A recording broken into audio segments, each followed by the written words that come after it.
Nah, kalau kita mau menentukan upah di sini nih ininya pembahasannya gitu ya. Harus melalui survei pasar dan sebagainya. Tetapi Undang-Undang Omnibus Law Cipta Kerja itu tidak seperti itu.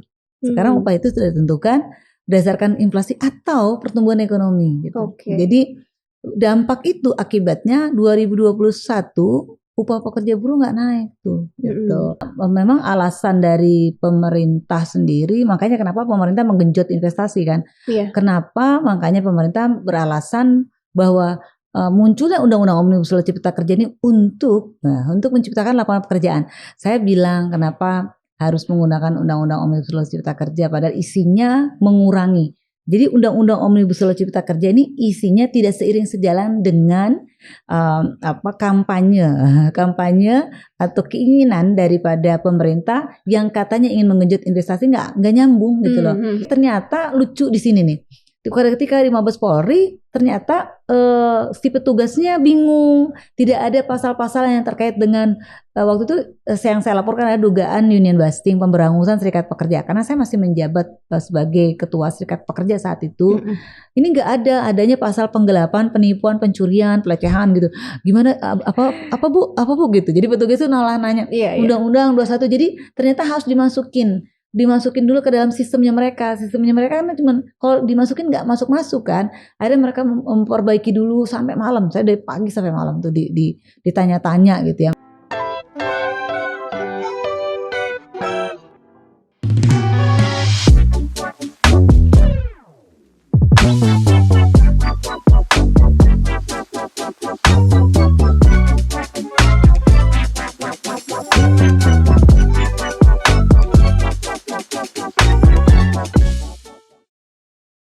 Sobat Forum, kembali lagi bersama saya Puspita Chandra Dewi di Forum Polwan Pola Pikir Wanita.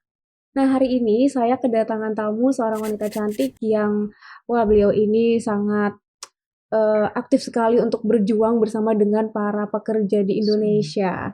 Nah, yuk kita langsung sapa aja. Ini dia Ibu Mira Sumirat, Presiden Asosiasi Serikat Pekerja Indonesia atau ASPEK. Halo Bu, Assalamualaikum. Waalaikumsalam Mbak Pita. Iya, apa kabar Bu? Baik, alhamdulillah. Alhamdulillah. Bagaimana nih Bu kesibukannya akhir-akhir ini? Ya, masih terus organizing, kemudian advokasi, ya, terus kemudian melakukan training bagi para anggota atau afiliasi yang ada di ASPEK Indonesia. Oke, nah Ibu Mirah ini kan sebagai presiden dari ASPEK Indonesia. Nah, ASPEK Indonesia sendiri ini apa sih Bu? Mungkin Sobat Forum masih ada yang belum tahu soal ASPEK Indonesia ini. Ya, ASPEK Indonesia adalah Asosiasi Serikat Pekerja Indonesia atau sebuah federasi di tingkat nasional. Mereka anggotanya itu ada kurang lebih 100.000 dari seluruh Indonesia. Kemudian ada 13 sektor yang menjadi anggota ASPEK Indonesia. 13 sektor itu salah satunya ya sektor telekomunikasi, sektor pos dan logistik, sektor media juga ada, sektor kesehatan, sektor security, sektor cleaner, dan sektor rumah sakit dan juga sektor-sektor yang lain. Artinya serikat-serikat pekerja seperti misalnya yang ada di sektor telekomunikasi ini gabung hampir semua 100% kayaknya gabung ke ASPEK Indonesia. Jadi memang kita lebih cenderung ke kawan-kawan pekerja atau buruh yang ada di sektor jasa gitu. Oke. Lalu bagaimana Bu Mira sendiri bisa seperti merangkul dari semua anggota dari ASPEK Indonesia ini ya? Mungkin ketika anggota yang lain ingin mengeluarkan aspirasi yang mereka miliki, nah itu Bu Mira sendiri bagaimana caranya? Tentu kita ada sistem, ada mekanisme yang ada di ASPEK Indonesia, nggak langsung ke pusat gitu ya. Kami di ASPEK Indonesia ada kurang lebih 13 DPW. DPW itu Dewan Pengurus Wilayah. Ada di Aceh, kemudian di DKI Jakarta, di Banten, kemudian di Lampung, kemudian di Bali, kemudian ada di Makassar, kemudian ada di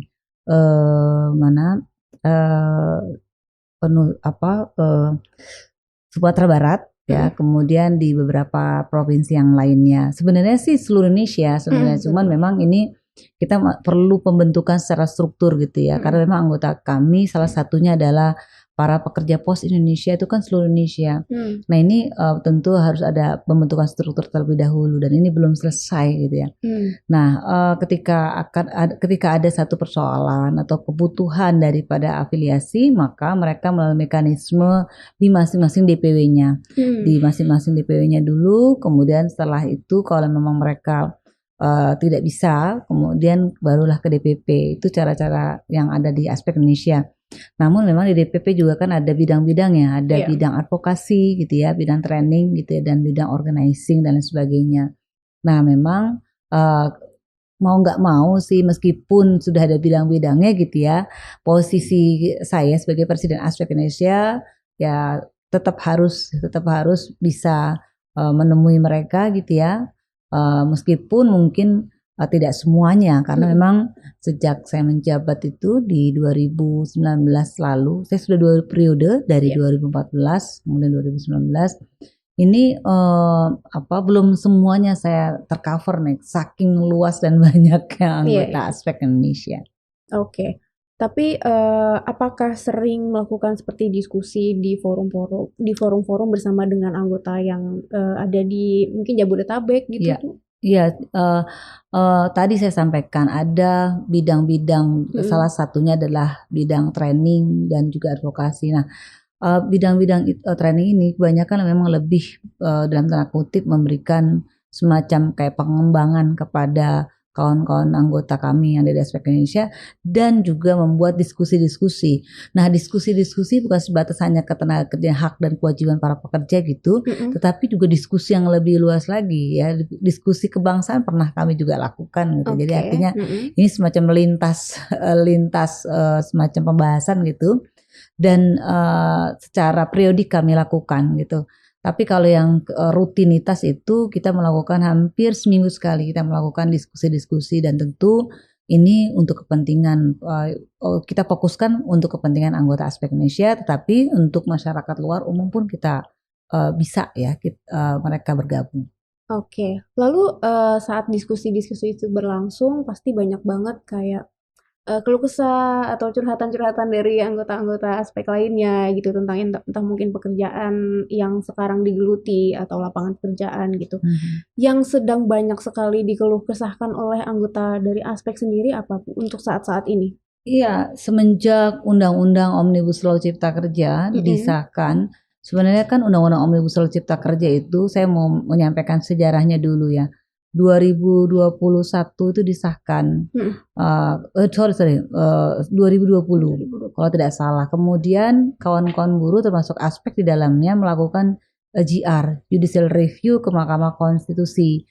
Nah 2021 itu dinyatakan oleh hakim, oleh Mahkamah Konstitusi, bahwa Undang-Undang Omnibus Law Cipta Kerja itu inkonstitusional bersyarat. Artinya bertentangan dengan Undang-Undang Dasar 45. Nah, JR yang kami lakukan itu baru dari sisi belum sampai sisi materi, tapi dari sisi dalam hal persyaratan pembentukan undang-undang. Jadi hakim MK memutuskan itu inkonstitusional dan memberikan waktu 2 tahun kepada pemerintah untuk memperbaiki. Nah, namun sayang 2 tahun yang seharusnya dilakukan perbaikan, yaitu dalam tanda kutip dalam hal ini untuk melibatkan partisipasi publik, itu tidak dilakukan oleh pemerintah, malah mengeluarkan Perpu di penghujung tahun 2022 kalau tidak salah. Nah, Perpu isinya hampir sama, copy paste dengan Undang-Undang Cipta Kerja yang kami gugat, kami JR di Mahkamah Konstitusi. Dan sayangnya bulan Maret kalau tidak salah, kurang lebih Maret 2023, Perpu tersebut disahkan menjadi undang-undang, kembali lagi menjadi Undang-Undang Cipta Kerja. Lalu buruh juga menggugat lagi gitu Undang-Undang Cipta Kerja tersebut ke Mahkamah Konstitusi gitu ya, JR. Nah ternyata tanggal 2 Oktober lalu 2023 MK menolak gugatan yang kami lakukan. Nah, persoalannya tadi dampak daripada Undang-Undang Cipta Kerja Omnibus Law tersebut, satu, PHK lebih mudah. Ya, PHK lebih mudah. Yang seharusnya PHK itu dirundingkan terlebih dahulu gitu ya. Tetapi sekarang ini kapanpun bisa dilakukan. anak itu pekerja itu pagi bekerja, sorenya bisa di PHK langsung dengan alasan perusahaan itu bangkrut atau rugi gitu. Jadi bicara tentang efisiensi, bicara tentang kerugian yang seharusnya itu diberikan atau dibuktikan dengan laporan keuangan gitu, itu sudah tidak lagi itu dilakukan oleh perusahaan-perusahaan karena ada undang-undang Omnibus Law Cipta Kerja ini. Lalu upah menjadi lebih murah lagi gitu ya. Seharusnya memang saat sebelum ada undang-undang Omnibus Law Cipta Kerja, upah itu harus dirundingkan dalam 3 komponen, 3 elemen, yaitu di dalam Dewan Pengupahan namanya. Dewan Pengupahan isinya ada 3 elemen. 1, serikat pekerja, perwakilan serikat pekerja, perwakilan pengusaha, dan perwakilan pemerintah. Namanya Dewan Pengupahan. Nah, kalau kita mau menentukan upah, di sini nih pembahasannya gitu ya. Harus melalui survei pasar dan sebagainya. Tetapi Undang-Undang Omnibus Law Cipta Kerja itu tidak seperti itu. Sekarang upah itu sudah ditentukan berdasarkan inflasi atau pertumbuhan ekonomi gitu. Jadi dampak itu akibatnya 2021 upah pekerja buruh nggak naik tuh gitu. Kemudian alasannya pandemi Covid dan sebagainya, tetapi luar biasa sudah pandemi Covid, pekerja buruhnya dihantam oleh dengan upah yang tidak naik gitu ya. Lalu 2022 pun demikian dengan naik ke BBM, upah buruh luar biasa itu menjadi minus ya. Itu yang menjadi persoalan, upahnya menjadi lebih murah. Kemudian tadi itu terkait dengan PHK-nya lebih mudah. Nah, di sini tentang kepastian pekerjanya sudah tidak ada lagi. Jadi kawan-kawan ini sudah tidak ada lagi yang seharusnya bisa merasakan suatu saat akan menjadi pekerja tetap, karyawan tetap. Sudah tidak lagi karena dalam Undang-Undang Omnibus Law Cipta Kerja itu kontraknya diperpanjang dari 2 tahun kemudian bisa menjadi pekerja tetap gitu. Sekarang menjadi 5 tahun dan bisa diperpanjang atau dikontrak lagi terus-menerus. Jadi maksudnya istilahnya itu dulu pada saat Omnibus Law Cipta Kerja itu muncul, ada kan banyak yang ini kontraknya seumur hidup gitu. Karena begitu dikontrak lagi boleh dikontrak lagi gitu. Jadi tidak ada batasan. Kalau dulu sebelumnya ada batasan. Jadi jaminan sosial menjadi tidak ada. Jadi ada 3 ketidakpastian di sana. 1, ketidakpastian mendapatkan upahnya. 2, ketidakpastian untuk mendapatkan pekerjaannya secara tetap gitu ya. 3, ketidakpastian untuk mendapatkan jaminan sosial. Jaminan sosial itu BPJS ketenagakerjaan gitu. Dan BPJS kesehatan. Karena kalau kontrak-kontrak terus gimana mendapatkan BPJS kesehatan atau ketenagakerjaan? Itu persoalan-persoalan yang kita hadapi sampai sekarang, dan sekarang ini lebih cenderung ke arah PHK yang sangat mudah, PHK massal gitu ya, atas nama kerugian, atas nama perang Ukraina dan Rusia. Apa hubungannya coba? Sebenarnya nggak ada. Saya pernah dimintakan juga dalam satu diskusi gitu ya di nasional gitu. Ada pihak pemerintah menyampaikan dan pihak pengusaha menyampaikan bahwa ini ada dampak dari krisis Ukraina dan Rusia perang gitu. Padahal saya bilang, Bu Menteri Keuangan sudah menyampaikan, Menkyu Bu Sri Mulyani menyampaikan di Outlook-nya pada 2023 menyampaikan bahwa ekonomi Indonesia stabil gitu dan tidak ada dampak yang signifikan akibat dampak perang Ukraina dan juga Rusia. Artinya itu seorang Menteri Keuangan sudah menyampaikan itu gitu, tapi lagi-lagi ya gitulah. Oke, berarti lebih banyak yang berkeluh kesah tentang yaitu Undang-Undang Cipta Kerja Undang-Undang Cipta Kerja Omnibus Law yang sudah disahkan itu ya. Oke, lalu sekarang kita masuk ke tentang lapangan pekerjaan di Indonesia nih. Kalau soal pendapat dari Bu Mira sendiri tentang soal lapangan pekerjaan di Indonesia ini, apakah sudah memadai atau perlu harus ada seperti perkembangan lagi gitu Bu, atau perlu gimana? Saya gitu? harus bilang secara nyata ya, kenyataannya ya. Secara nyata memang ketersediaan lapangan pekerjaan di Indonesia itu minim gitu ya. Kalaupun ada, tadi banyak sekali menjadi statusnya kontraknya mending kalau kontrak setahun 2 tahun gitu ya. Ini kontraknya harian, jadi sekarang gitu. Jadi sehari gitu ya, jam-jaman juga nih ke arah sana gitu. Jadi itu yang sekarang kenyataannya seperti itu. Nah, jadi betapa sulit kawan-kawan ini untuk mendapatkan pekerjaan baru mereka gitu ya. Itu yang kita hadapi. Jadi soal ketersediaan pekerjaan yang sangat minim.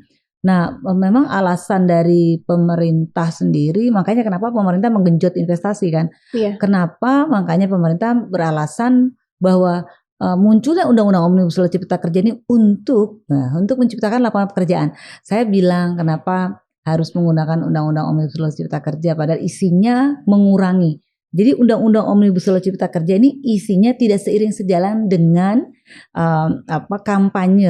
kampanye atau keinginan daripada pemerintah yang katanya ingin menggenjot investasi, nggak nyambung gitu loh. Iya. Jadi nggak isinya antara Undang-Undang Cipta Kerja yang ternyata kenyataannya itu menurunkan kesejahteraan para pekerja buruh yang sudah ada, bukan yang makin naik, tetapi dan bukan juga malah menciptakan lapangan pekerjaan, enggak gitu. Jadi artinya enggak sinkron kalau menurut saya sih gitu, antara Undang-Undang Omnibus Law yang katanya Undang-Undang Omnibus Law Cipta Kerja katanya ingin menggenjot investasi, tapi secara kenyataannya investasi yang masuk ke Indonesia juga masih minim. Lalu yang perlu diperhatikan banget oleh pemerintah nih tentang lapangan pekerjaan di Indonesia saat ini selain meluaskan lagi, memperbanyak lagi, apalagi tuh? Ya, 3 mingguan yang lalu saya ada acara gitu bersama kawan-kawan anak-anak milenial Gen Z tuh ya. Malah hadir juga presiden Gen Z-nya. Ternyata ada tuh presiden Gen Z ya. Nah, itu mereka juga satu mengeluhkan bahwa selama ini mereka lulus sekolah, lulus kuliah nih, sarjana-sarjana itu tidak sinkron dengan jalur pendidikan mereka yang selama ini mereka dapatkan. Contoh, misalnya mereka jurusannya teknik industri, kemana jadi ke pemasaran gitu ya. Jadi artinya banyak sekali tuh yang terjadi di lapangan dan kenyataan. Yang kedua, mereka akhirnya kebingungan ya, karena memang mereka tidak ada ketersediaan lapangan pekerjaan yang ya sesuai dengan jurusannya. Kemudian malah kalaupun tidak sesuai dengan jurusannya, mereka tadi tetap saja menjadi statusnya juga malah semakin gak jelas. Akhirnya mereka malah menjadi pekerja magang. Saya lupa tadi, pekerja magang. Jadi sekarang ini banyak lulusan sarjana yang terkemuka juga jadi magang. Nah, kalau magang yang zamannya saya dulu, zamannya saya sekitar tahun 2000 atau 98-an gitu ya. Ini magang pada saat saya SMA kelas 3 tuh magang tuh ya. Iya. Nah, mau lulus. Tapi sekarang ini enggak. Jadi magang yang terjadi dan kami sekarang sedang mengadvokasi dan juga ngurus dalam tanda kutip nih. Kawan-kawan lulusan sarjana ini dia magang, kerjaannya jamnya sama 8 jam kerja, tapi upahnya setengah UMP, sekitar 2 juta sebulan gitu ya. Dan enggak mendapatkan jaminan sosial yang cukup atau BPJS yang enggak ada. Itu terjadi tuh, jadi keluhannya. Dan ini yang menjadi pekerjaan juga kawan-kawan Gen Z atau milenial ini akhirnya menjadi content creator, yang kemudian mereka sekarang yang geluti dan lagi-lagi menjadi halangan bagi kawan-kawan yang mungkin nggak punya modal juga kan. Gitu, content creator pun harus ada modal juga untuk membuat itu. Tapi menjadi content creator kan juga tidak semudah itu juga ya. Betul. Perlu tingkat kreativitas yang tinggi juga, tadi pembiayaan gitu ya.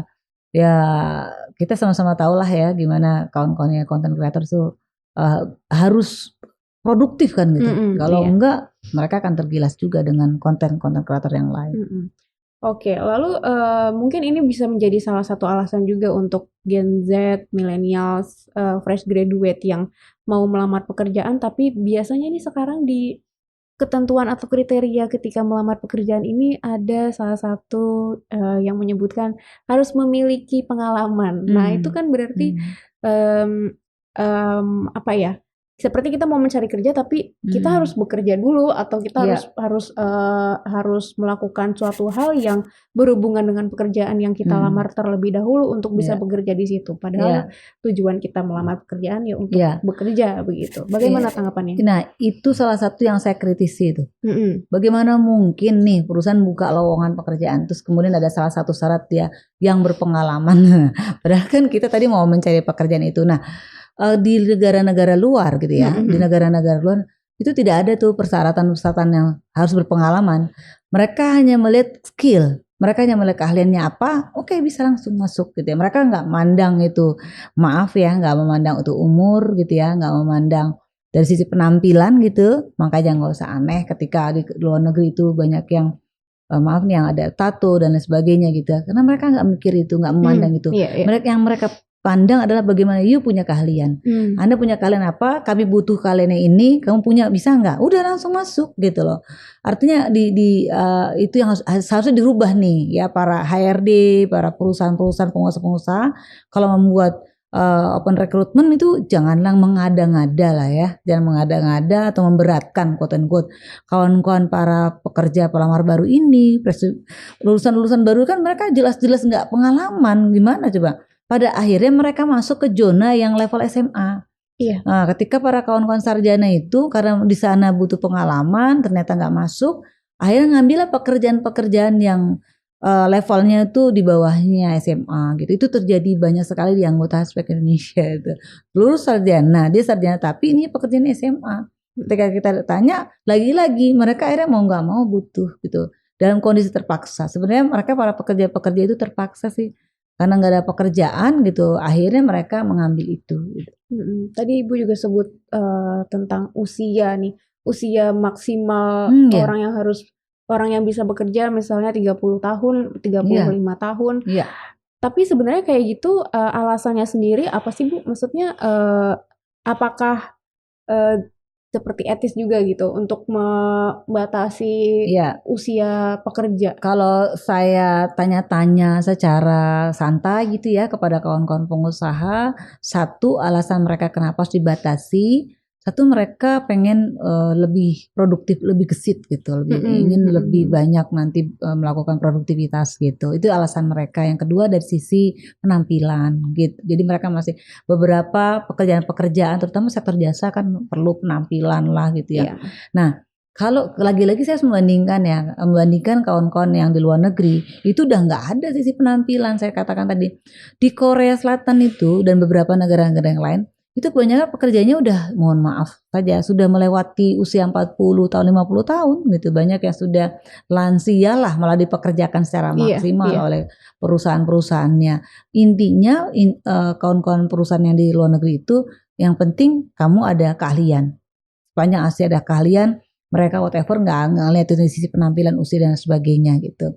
Itu yang berbeda. Maka dari itu dan sekali lagi dari sisi ini saya pernah menyampaikan keberatan saya gitu bahwa sudahlah kawan-kawan HRD ini nggak usah pakai usia karena apalagi sekarang ini tadi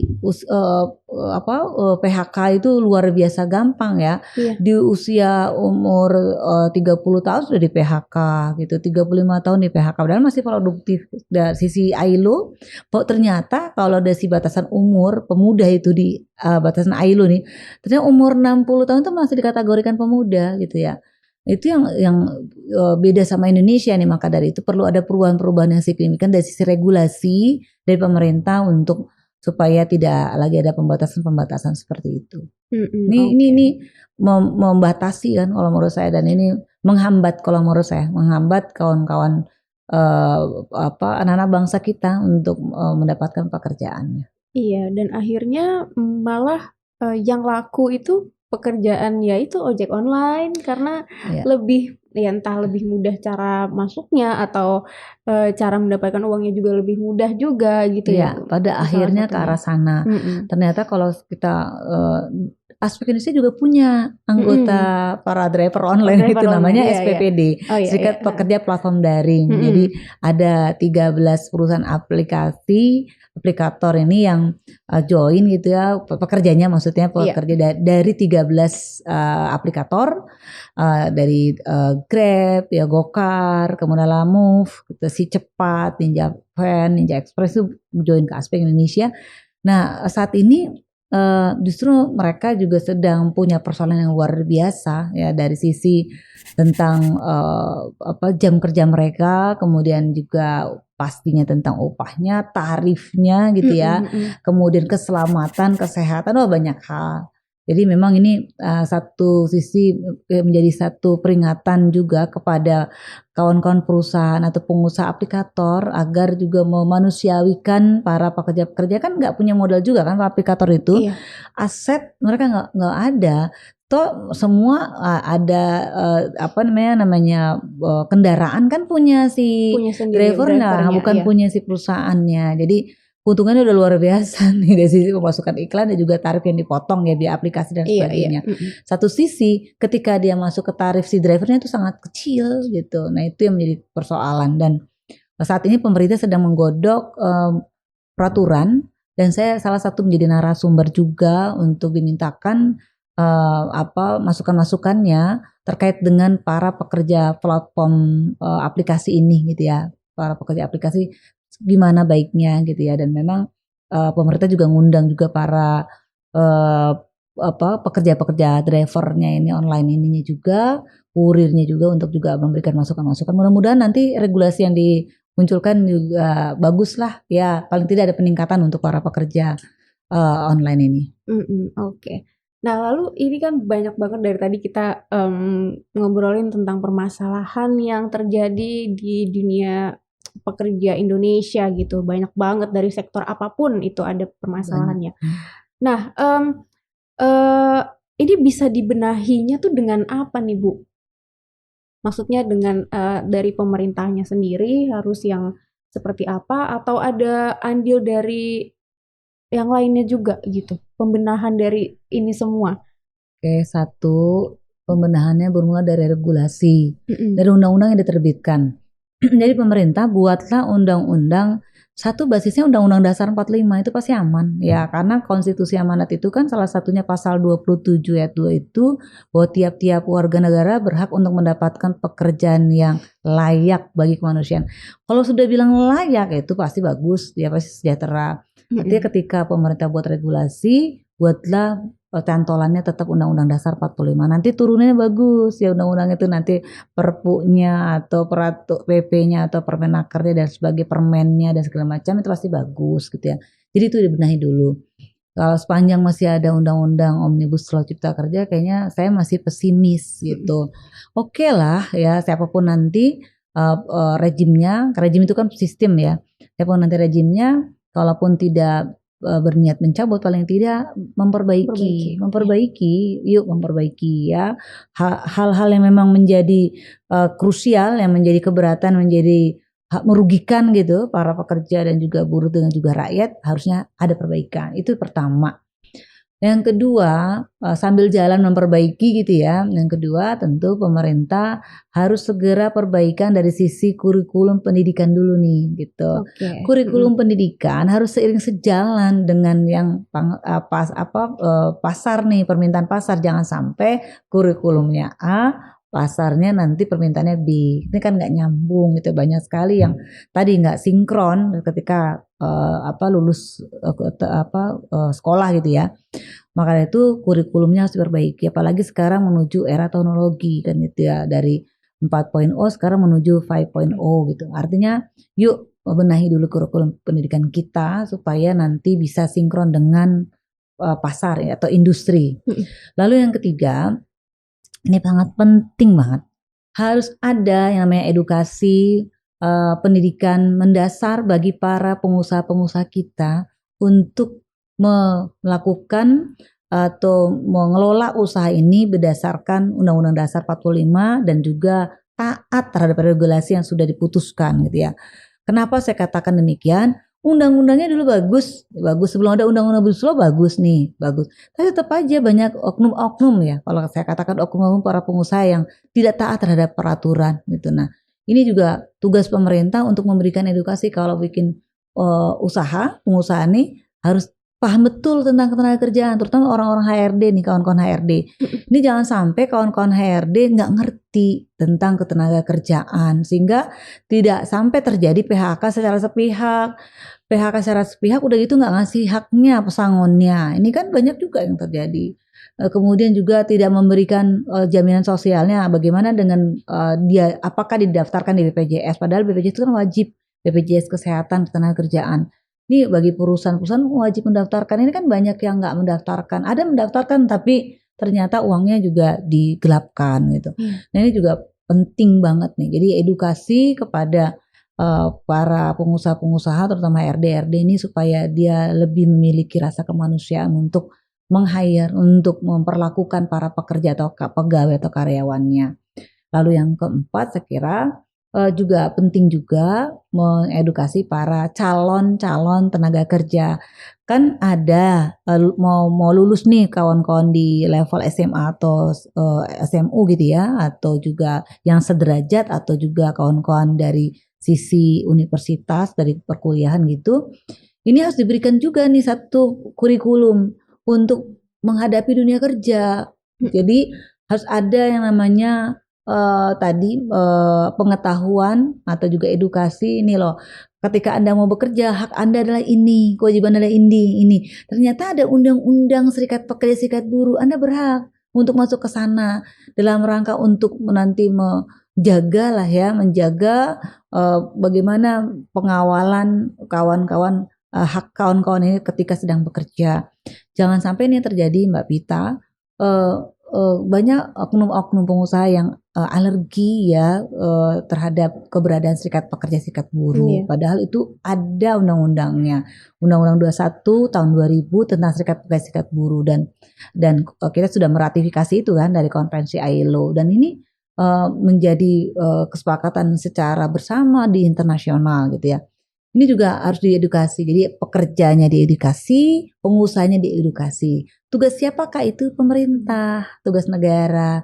Di manakah itu? Ya pemerintah lah. Biayanya bagaimana pemerintah? Lagi-lagi pemerintah. Saya berkali-kali ini tugas pemerintah. Kenapa harus pemerintah? Karena memang pemerintah yang punya kewajiban untuk itu kan mencerdaskan seluruh kehidupan bangsa. Betul. Iya, oke. Benar sekali. Saya setuju banget. Kalau pemerintah harus bisa lebih memperhatikan ya warganya. Wajib. Karena itu amanat. Oke, berbicara tentang PHK sepihak. Kalau saya tadi sempat baca, Bu Mirah ini sempat diperlakukan seperti itu ya, PHK sepihak. Nah itu ketika itu terjadi, cerita yang sebenarnya itu seperti apa dan saat itu setelah di PHK sepihak itu Bu Mira melakukan apa? Iya, saya mau cerita singkat tapi padat lah ya. Jadi pada 2017 lalu saya melaksanakan konferensi pers kalau tidak salah di LBH Jakarta sebagai Presiden Asosiasi Serikat Pekerja Indonesia atau Aspek Indonesia. Saat itu saya mengkritisi keberatan lah ya terkait dengan adanya Gerakan Nasional Non Tunai atau GNNT. Nah itu kan kampanyenya dari Bank Indonesia, cashless. Jadi semua transaksi harus cashless. Nah pilot project yang pertama itu di jalan tol. Nah saya kerja di jalan tol sebagai juga ketua serikat di jalan tol, anak perusahaannya PT Jasa Marga. Saat itu saya menyampaikan ini bahaya, apalagi Menteri PU saat itu juga mengeluarkan peraturan Menteri PU yang menyampaikan bahwa penerapan cashless ya non tunai ini di jalan tol nanti harus 100%. Nah bisa dibayangkan Mbak Pita, gitu, bisa dibayangkan ada kurang lebih 20.000 pekerja jalan tol itu akan ter-PHK massal tuh saat itu. Satu sisi pengangguran masih terbuka, 2017 kan masih besar juga pengangguran saat itu. Saya menyampaikan ada 3 hal kepada pemerintah saat itu. Saya kepada pemerintah ya, bukan kepada Jasa Marga gitu ya. Dan juga bukan kepada perusahaan saya saat itu sedang bekerja. Satu, saya minta kepada pemerintah untuk menunda atau bertahap lah gitu ya, bertahap agar ini tidak dijalankan langsung secara 100% gitu. Artinya ada tahapan-tahapan. Yang kedua harus ada upskilling. Untuk kan persiapan nih. Kawan-kawan ini kan selama ini bekerja di tiketing ya, di gardu tol itu. Kerjanya hanya itu gitu. Nah, harus ada peningkatan skill gitu loh. Maksud saya kalau memang itu arahnya ke teknologi, di upskilling lah ke teknologi atau kewirausahaan. Taruhlah mereka pasti akan di PHK mau nggak mau. Tapi bikin mereka pelatihan kewirausahaan atau mereka kalau nggak mau bekerja lagi, kewirausahaan mereka harus berikan, termasuk permodalannya tentu.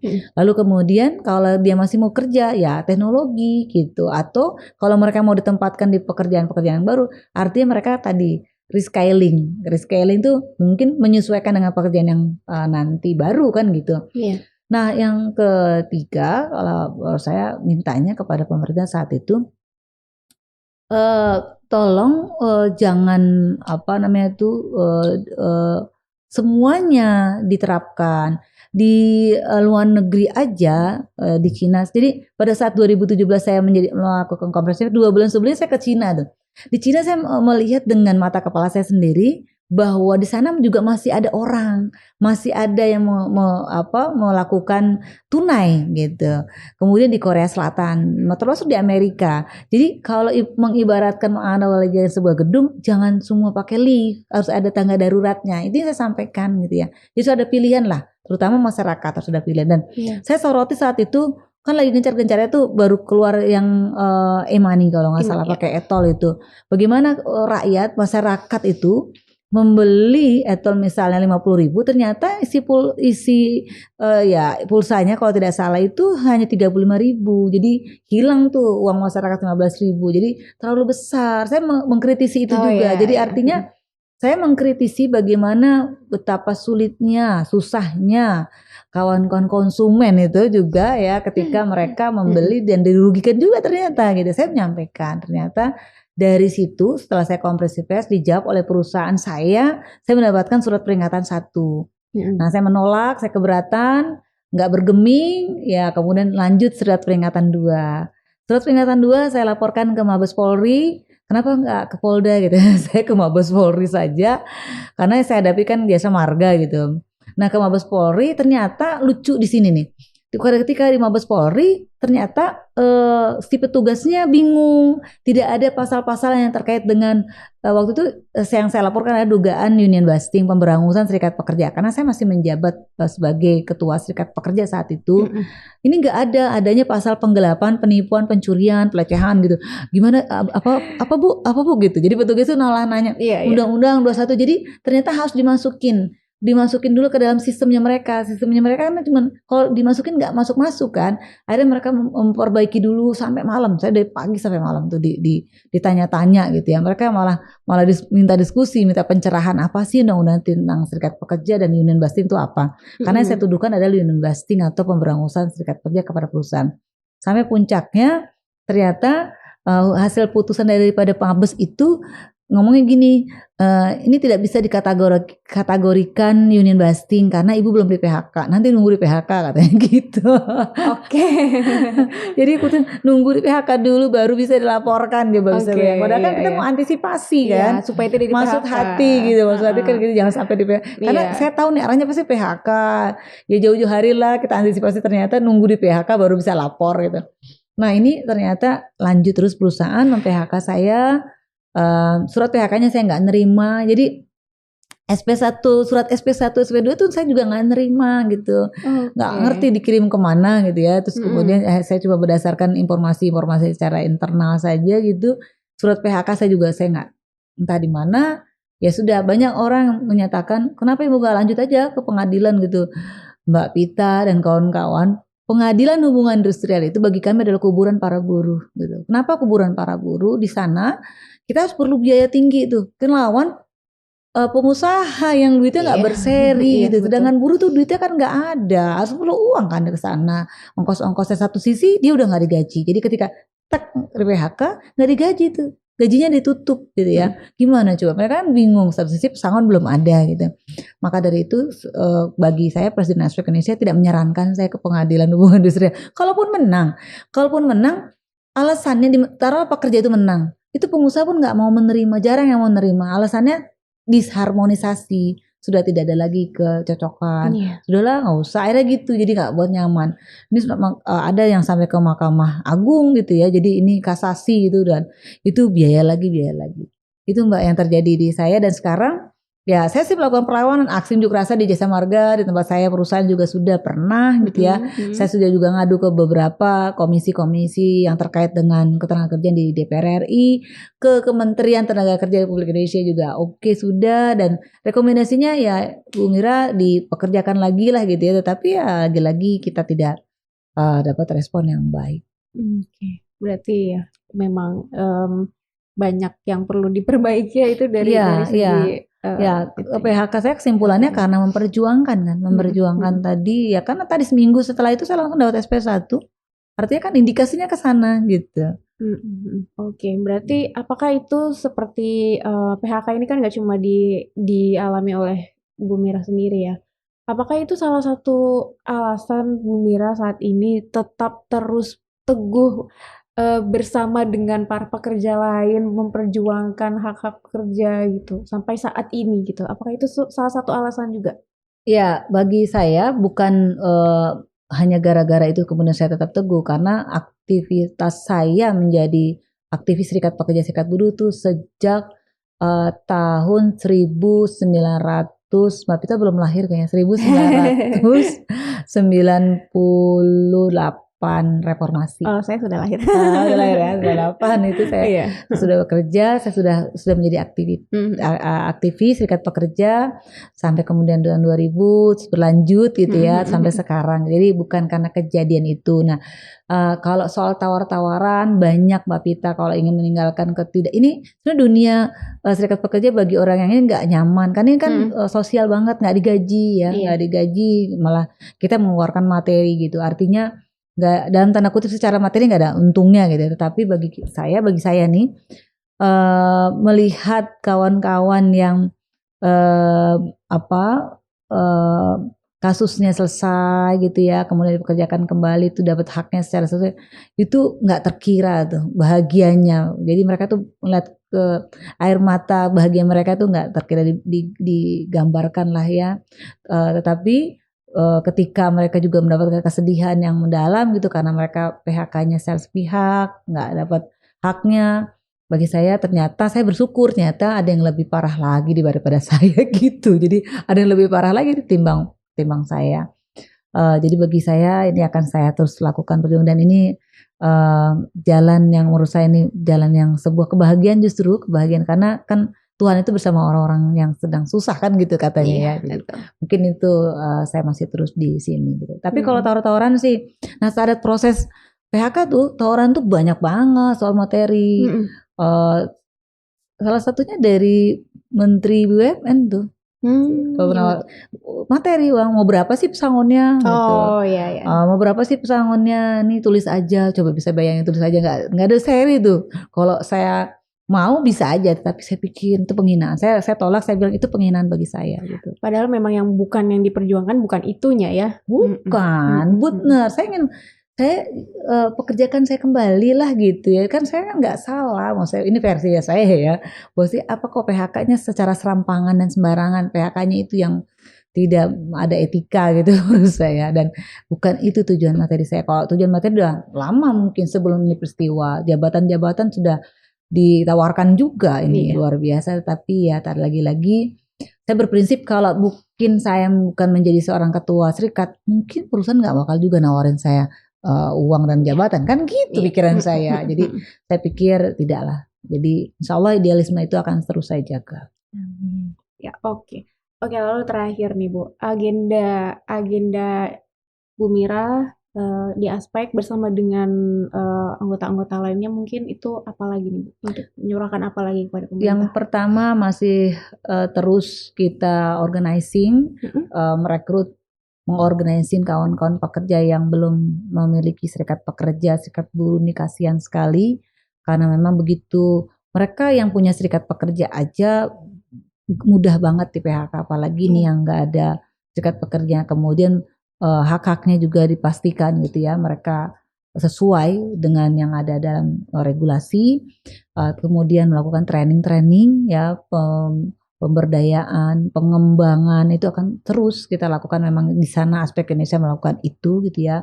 Kemudian juga kita menjalin hubungan yang baik antara pengusaha juga kita. Dan ternyata ada juga kok pengusaha yang baik hati gitu ya, memperlakukan yang luar biasa harmonis gitu kepada pekerja, dan aspek Indonesia punya itu banyak sekali. ternyata yang memiliki tingkat kesadaran tinggi para pengusaha itu memperlakukan pekerjanya gitu ya. Memperlakukan pekerjanya maksudnya ya mengajak mereka dialog, komunikasinya dibuka luas karena memang prinsip di aspek Indonesia itu adalah sosial dialog, komunikasi. Kalau komunikasi apapun persoalan itu selesai kok. Gitu. Jadi komunikasi duduk bersama apa sih yang menjadi persoalan itu yang kita minta. Kalau unjuk rasa itu belakangan ya, aksi-aksi belakangan. Bagi aspek Indonesia itu nggak anti tetapi itu belakangan. Jadi kami minta kepada para pengusaha dan juga afiliasi anggota aspek Indonesia tolong kedepankan sosial dialog untuk mewujudkan social partnership, bagaimana memperlakukan pekerja itu sebagai partner gitu, bukan sebagai musuh gitu.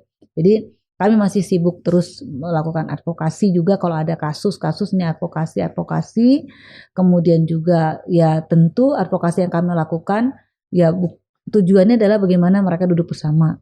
Yuk apa yang mau diinginkan kedua pihak, ambil jalan tengah, win-win solution gitu. Nggak ada win-lose ya. Itu prinsip kami adalah win-win solution. Jadi menang sama menang lah kedua belah pihak. Lalu kita juga nanti membuka jaringan.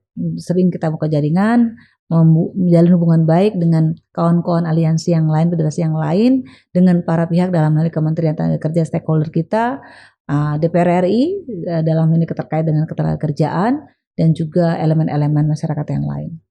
Oke, wah, ngobrol-ngobrol kita hari ini bersama Bu Mira benar-benar kayak membuka ini ya pengetahuan kita tentang jadi seperti ini kondisi para pekerja di Indonesia saat ini gitu ya. Oke, sebelum kita tutup bincang-bincang kita hari ini, saya punya sesuatu buat Bu Mira. Wow.